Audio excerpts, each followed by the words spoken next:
High, কেমন আছো তোমরা সবাই? আমি শুভ্রা।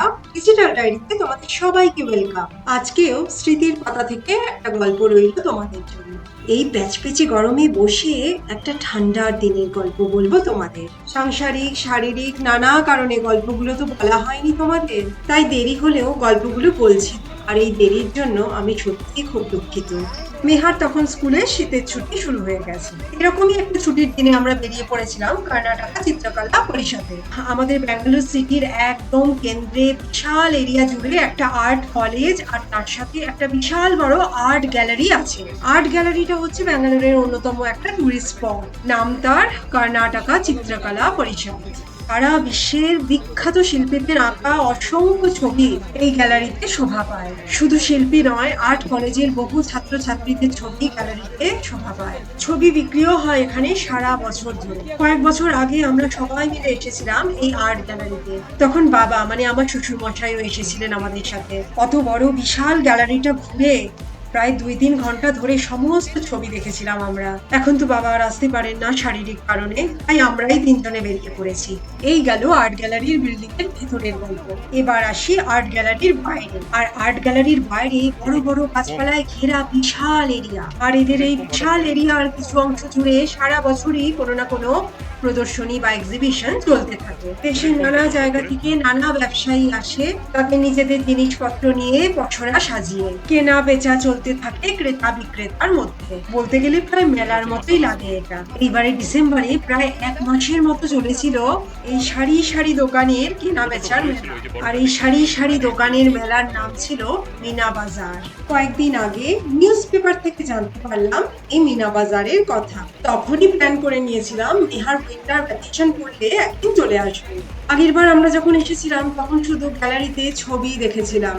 গ্যালারির বাইরে কোনো কিছুর আয়োজন ছিল না। কত প্রদেশের ব্যবসায়ীরা এসছে কত রকমের জিনিসপত্র নিয়ে। চারিদিকে সারি সারি দোকানে ছড়াছড়ি। এই এত দোকান এত জিনিসের মধ্যে আমার এই একটি দোকান একটু অন্যরকম লাগলো। বেশ অনেকক্ষণ কাটালাম এই দোকানে। এখানে এনারা বিক্রি করছেন নানা রকমের কাঠের ক্রকারি আর কাটলারি আইটেম।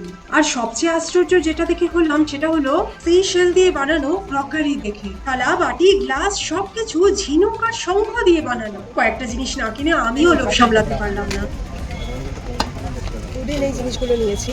খুন্তি, দুটো নিম নিম উডের, এগুলো সবই নিম নিম কাঠের চিরুনি, আর দুটো মশলার তোমার এই ভালো। চামচ। আর সবচেয়ে যেটা সুন্দর জিনিস লেগেছে সেটা হচ্ছে দেখো সি শেলের পুরো ঝিনুক, এত বড় ঝিনুকে একটা সার্ভিং ট্রে, সার্ভিং বোলের মতো। ভালো, খুব সুন্দর।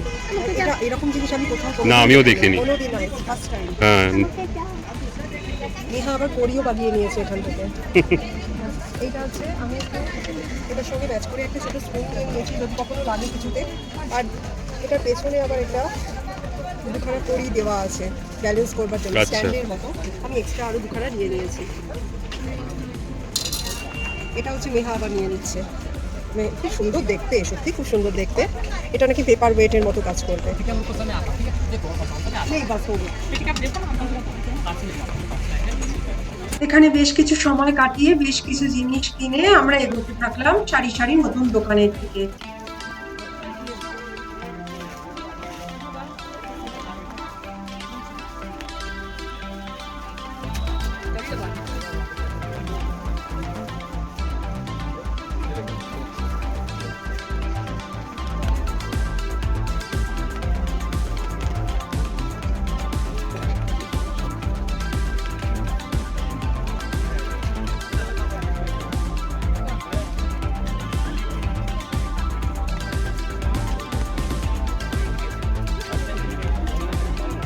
এই দেখো আবার টুপটাপ বৃষ্টি শুরু হয়ে গেছে। সারা দিনটাই সেদিন মেঘলা ছিল, মাঝে মাঝে ঝিরঝির বৃষ্টিও পড়ছিল। আবার শুরু হলো, আর উপরে ত্রিপলের ফাঁক দিয়ে কয়েক ফোঁটা আমাদের মাথাতেও পড়ে গেল। তবে বৃষ্টি বেশিক্ষণের নয়, কিছুক্ষণের মধ্যেই থেমে গেল।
মিনা বাজারের দোকানগুলো ঘুরে ঘুরে দেখা হয়ে গেল।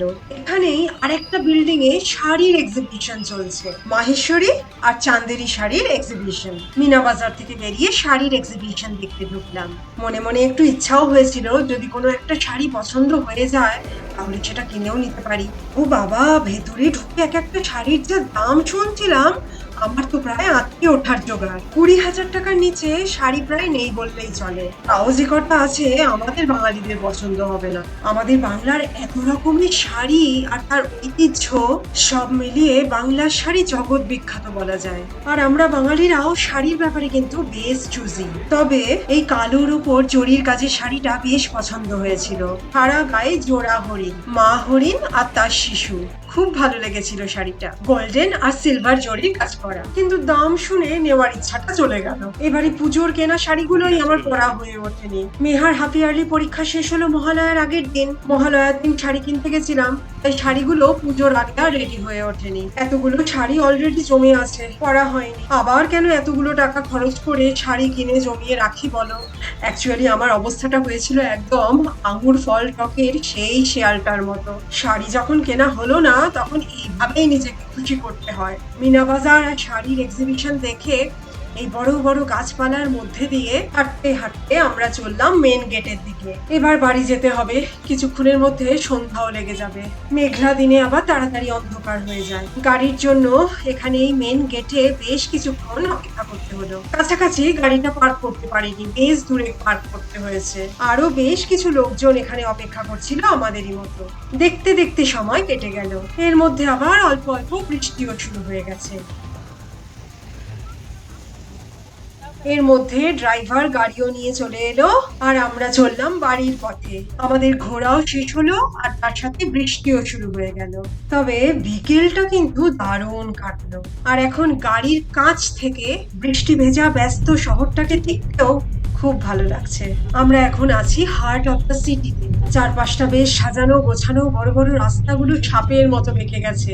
গাড়ি থেকে দেখতে কিন্তু বেশ লাগছে। দেখো, এর মধ্যে সন্ধ্যাও লেগে গেল।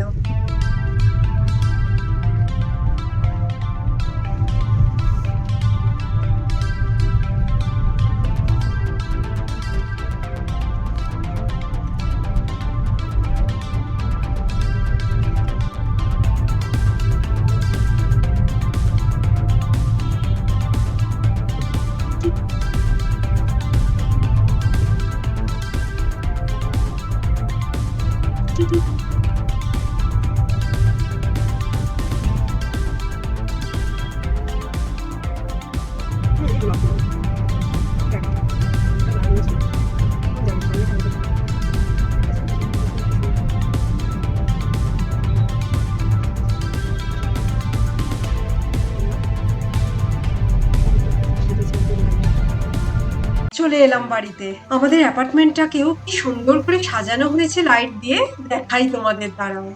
আর গল্পটাও এখানেই শেষ করলাম। কেমন? দেখা হবে আরেকটা নতুন গল্পে। তোমরা খুব ভালো থেকো। বাই।